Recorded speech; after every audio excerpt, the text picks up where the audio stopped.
Want to welcome you again to this another beautiful day. Whatever day that you have on top of the ground, I would say that consider it beautiful. This is Dwight Dawkins, Elder Dawkins, Dr. Dawkins, again coming to you live on WEHR radio. And of course, you can also find us online. I'm one of the elders at the Macedonia SDA Church. And we've been dealing with an important topic, that of health. And we have found a mnemonic that essentially guides you, help you to remember things that are important to health. In medical school, I found that when you can put something to a mnemonic, as long as you remember the series or the letters or numbers in that mnemonic, usually it helps you with memory. So here it is, we have what's called creation health. And essentially it's giving us instructions as far as how to stay healthy with the blessings of that mnemonic, which basically starts from the beginning, creation. The C starts for choice, and we've mentioned over and over, just so that it will be committed to memory, that your choice is very important as far as being healthy and staying healthy. Choice, that's the C. Rest, R. R stands for rest. And you'll find, of course, that if one does not rest, there are many issues that can happen. Your immune system, you become tired. There are people who, because of lack of rest, trying to drive from one distance to another, veered off the road, and of course immediately they will find out that rest definitely is important if they survive. Then we talk about environment, the importance of environment, and God knew of that importance, and so when he created man, he had already created all the different things that was necessary for man to live and also to be happy. Then we spoke about activity, the need for exercise, something, and all of us needs to move. Now, when I say something, of course, I'm talking about even a car. We talked about that as long as it's moving, it will be faithful. Now, if you park it up and keep it sedentary for 2 years and try to start it, something is going to die. Maybe the battery, maybe you name it. I'm not a mechanic. I'm a physician, as I mentioned. And then we talk about trust, the need to trust, need to have faith in something. And I spoke about the fact that we all have some sort of faith. We all have an idea of how it starts, and we all have a wish of how it will end, and of course where you will end up. And that helps us with health. If you can't remember everything, I invite you to just go back online, and you should be able to pick up all the different lectures. Today we're going to talk about something that is also important, vitally important, and for many, until they're in a situation where they're not involved or they don't have this around them, they would not know how important it is. And that's the I, interpersonal relationship. So we are here heading down the mnemonic of creation, interpersonal relationship. A relationship and health. A social system is vital to our health. Your relationship can make the difference between sickness and health. Now, it sounds very simple, and one would question, how can one scientifically know that that's actually true, verified? And then in another sense, you'll say, well, just my common sense and my experience, would say that that is true because I've seen it happen. If you live long enough, you'll experience the importance of interpersonal relationship. A social system is vital. We were created for connection. In Genesis, when God created Adam, if you actually go through that whole process in Genesis 2 verses 18. Prior to that text, you find that God allowed Adam to name the animals. And there was something that Adam noticed. As he was naming the animals, they came in by pairs. You had the female and the male, actually mother and father. There's any way you want to describe it. But they came in by pairs. And as Adam was going through, he realized that something was missing from his own environment. He realized that there was no one who was like him. And so God allowed Adam to actually experience something in a perfect environment. By the time God had created Adam, he already said that, everything is perfect. But in him naming the animals, he realized that there was, you could say, an icing on the cake that was missing. And of course, that was Eve. God said in Genesis 2 verse 18, it is not good that man should be alone.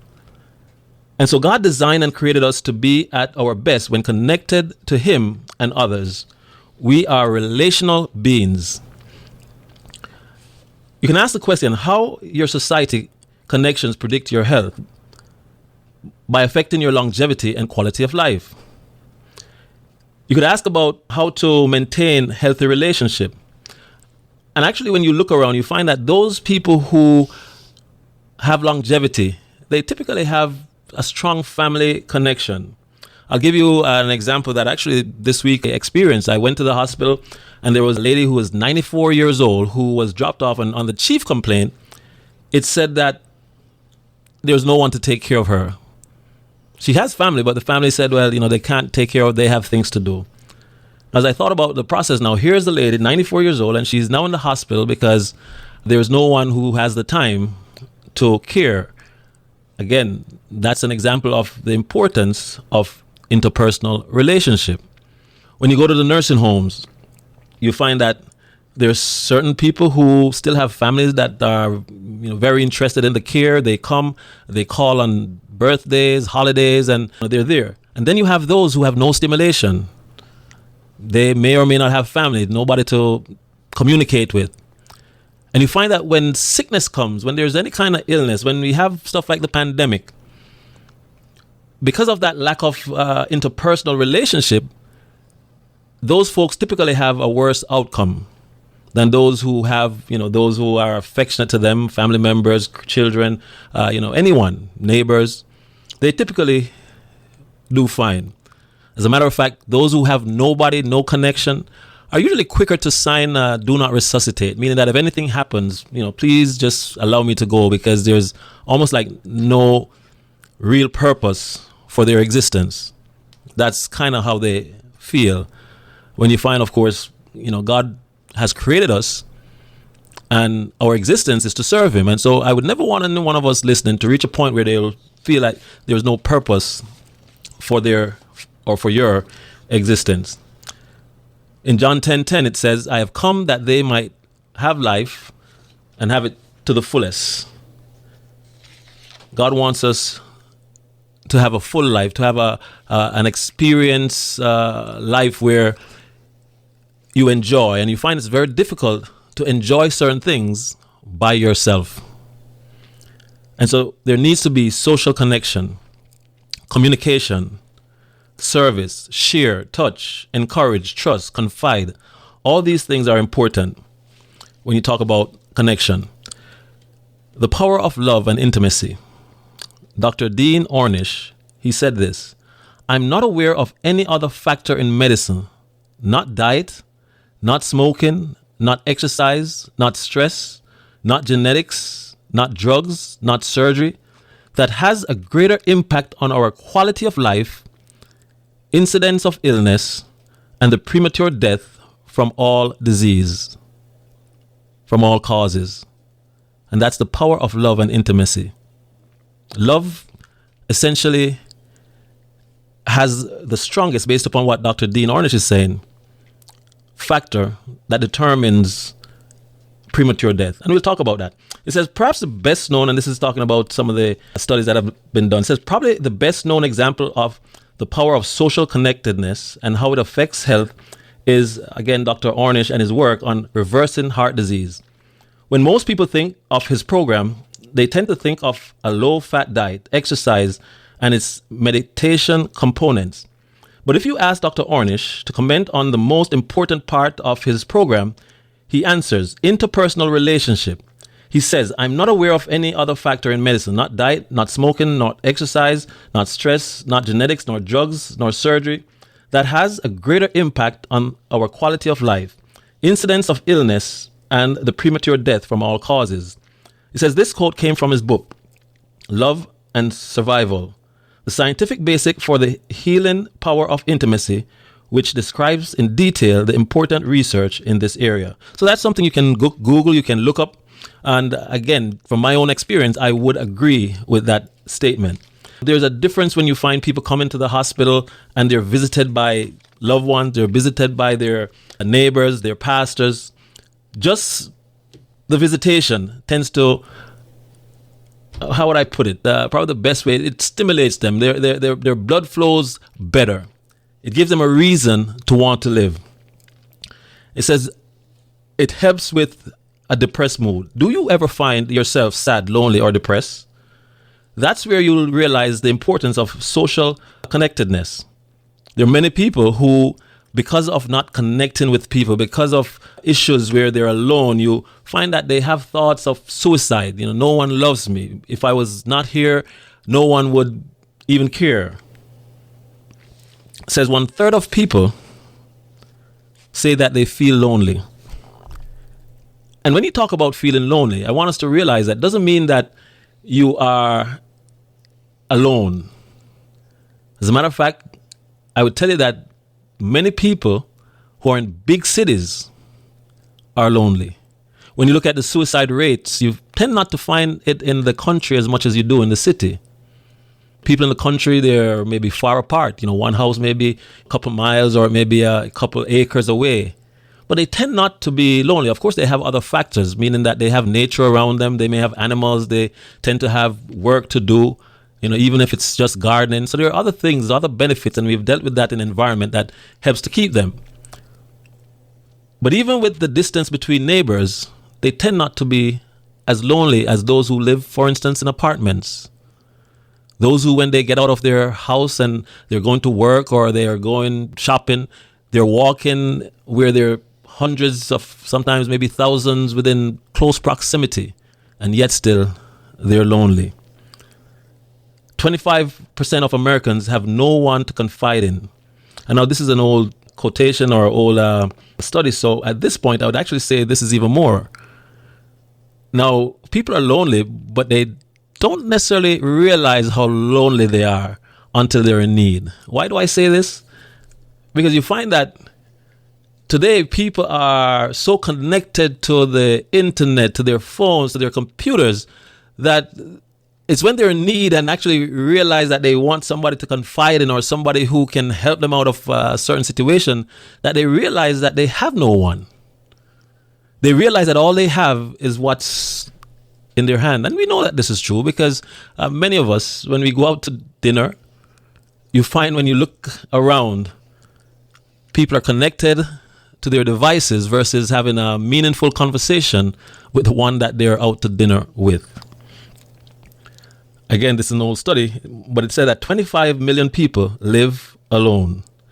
Loneliness is fast becoming a major disease with severe health and wellness impact that even include premature death. There's a 3 to 5 times greater risk of heart disease with loneliness. Loneliness and isolation affect health negatively. Again, premature death, it says increased by up to 500%. You can actually do an assessment of where you are. Do you have anyone who really cares for you, feels close to you, loves you, wants to help you, and that you can confide in? If the answer is yes, you may have a 3 to 5 times lower risk of premature death and disease from all causes. When you're happy, your immune system is boosted, it's better. When you're happy, you're more likely to do things that are healthy. I mean, can you imagine going home by yourself? It's you and the tube or you and your device day after day. You can imagine that to go home and just eat chocolate and eat, things that, of course, does stimulate the brain and brings some amount of comfort. It may not be healthy, but it brings that comfort. Now, that's something I can talk about at length. There was a doctor once that he was a lecturer. He worked in drug addiction. And he was actually at Woodstock. Now, many of the young people, if you're listening, you would have no idea what Woodstock is. But, there are those who are older who remember Woodstock. Now, he mentioned something in his talk. He said, while he was at Woodstock, something spectacular happened in that it rained and it rained and it rained and it rained. Those who are there, they can confirm whether he was telling the truth or not. I was not there, so I just have to accept it by faith. But he said that because of the rain, the food trucks were not able to come in. But the people weren't hungry. And he said the reason why the people weren't hungry was because they were all high. He said everybody was doing some sort of drugs. And his point was that drugs affect the same portion that food affects. And so there are people who eat for comfort foods to help them with a depressed mood. He said drugs does the same thing. And so because they were so high, they did not realize that the food wasn't there and they did not experience hunger. And so you reason I was pointing that out is simply because, again, if you're home by yourself and, you would be dealing with depression, one, you'd be watching certain things that may not necessarily be healthy. And also you'd be eating certain things, to excess that also may not be healthy. So these are things that you could analyze yourself and, ask, is there anyone who really cares for you, feels close to you, loves you? But also the other thing I want to point out as you ask these questions is realize that the proverb said, a man who has much friends or want much friends must first make themselves friendly. So you find that if you don't have these positive answers in regards to what I just asked, then you want to ask yourself how friendly I am. And then also you could say, you know what? I will try to be the one for somebody else, meaning I will be the one who cares for somebody else. I will be the one who will be close to somebody else, who will show love to somebody else, who will help somebody else, and who will make myself able to confide in, to be confided in. And so if you do that, you find in helping the other person, you will also be helping yourself. Loneliness increases abusing drugs and alcohol, smoking, overeating, overworking, depression, and again, increases premature death. You keep hearing me say that. And, that's something, of course, that, as I mentioned, this suicide is a simply test of, or why, when you analyze why do people go through that extreme. Connectiveness, vitality, and longevity are linked to interpersonal relationship. You see this, for instance, if you were to check the blue zones. Now, blue zones are an area where people live to be centenarians. One of the things you'll see is that there's a strong interpersonal connection. We talked about trust and the necessity for that. And the areas of blue zones have people trusting in God, and longevity is granted unto them. Here we're talking about interpersonal relationship. Now you have areas, for instance, where as people age, they become the ones who are looked upon for advice. They're revered. Certain cultures. You see it more in some of the Asian cultures these days. But you find that these folks will live long. They're appreciated. That helps them in their own health. They're not put in nursing homes as we do in some of these first world countries just because we deem that they have no benefit. And so, as I mentioned, when somebody goes into the nursing home, away from family, no connection, they tend to not do as well as if they were in their own home and surrounded by their own family. Now, of course, as I say that, there are going to be exceptions, meaning that there are times when people will have like a stroke and there's no family member who can attend to all the needs. There may be issues such as wounds that needs to be treated. The person needs to be turned. They need to be kept where, they can take care of their activities of daily living. And so there are exceptions where people will do better in an area where there is nurses, aides to take care of them. Now, there's also another study I want to mention here. It says, it's called the Alameda County Study. It says more than 7,000 people followed for 40 years. People classified as lonely and isolated had 3 times higher mortality. People with many social contacts had the lowest mortality. The amount of social support was the best predictor of good health. And you also have to realize that to develop good health and to be in a situation where this is beneficial, you kind of have to start young. And when I say start young, meaning it's difficult to change your character later on in life. It can happen. But to learn to be friendly is something that we have to work on. For some people, it comes naturally. And it all starts, of course, from you'd say birth. Basically, there are issues that one has to deal with at birth. If you're successful in all the different levels, when you're a kid, everything was nice. When you go to kindergarten and fulfill all the responsibilities, all the things that are expected. When you reach the point where you're in, high school, you didn't have much of an issue as far as rebelling. You start to work. You find that you'll develop friends along the way. And when you get old, you'll also have friends because it just continues. You're a friendly person, your character, your demeanor just attracts people to you.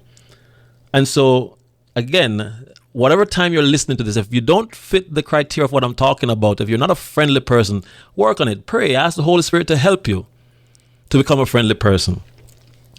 And so, research studying longevity have identified the common characteristics of people who are 100 years old or older.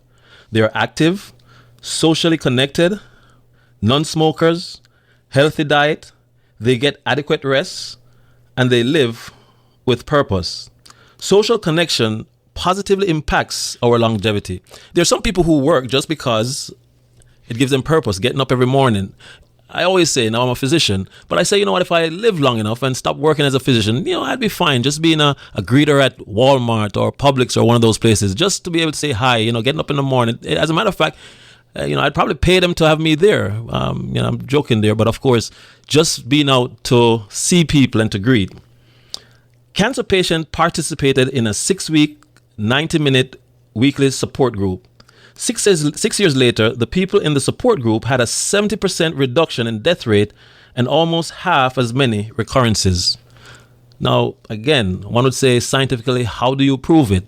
Well, again, there's certain studies that you do that are observational, because to prove how faith actually helps in a person staying well, being well, recovering. As a physician, I see where you have two people coming in and, on the surface, they have the same issues. They may be dealing with cancer, stage 1, for instance. And one will progress to a stage 2, 3, and 4. And another basically will stay or even sometimes recover.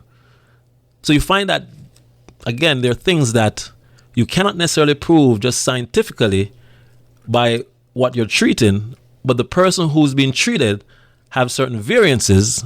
And in this study, it says that 70% who were around people sharing the same experience, just that connectiveness, again, they saw a difference. I mentioned earlier that having a support group helps your immune system.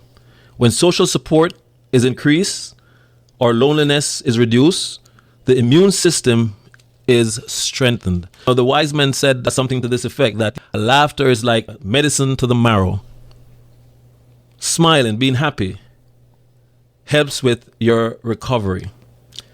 It boosts your immunity. 276 healthy volunteers exposed to the virus that causes the common cold, the more social relationship they had, the less likely they were to get sick.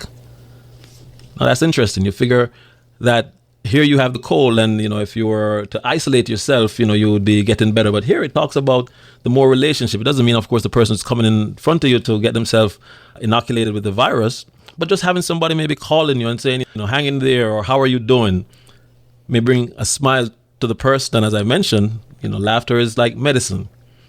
Encouragement and education of surgical patients resulted in reduced postoperative narcotic requirement by 50%.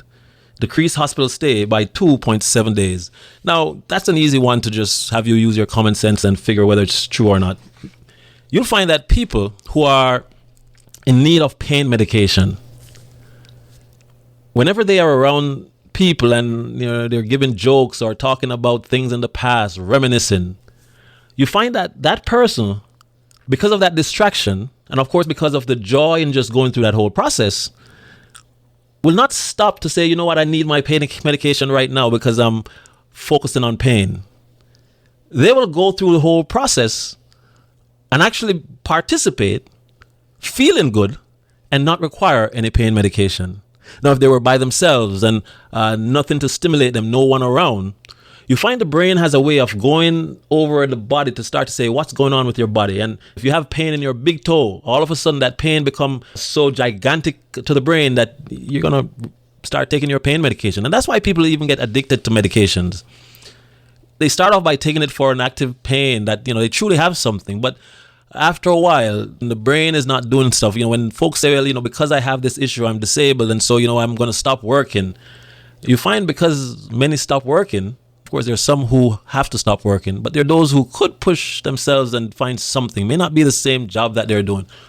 But because they have stopped, and because there's nothing stimulating the brain other than maybe the TV and sitting at home, after a while, their comfort becomes taking the drug, the narcotic drug, and it becomes something that they eventually become dependent upon and then become addicted to, and then it just continues. And if they had somebody around, if they had a supportive, wife, child, or friend who was there, they would have been fine.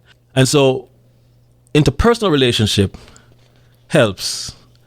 It's a buffer to disease and complications at any age.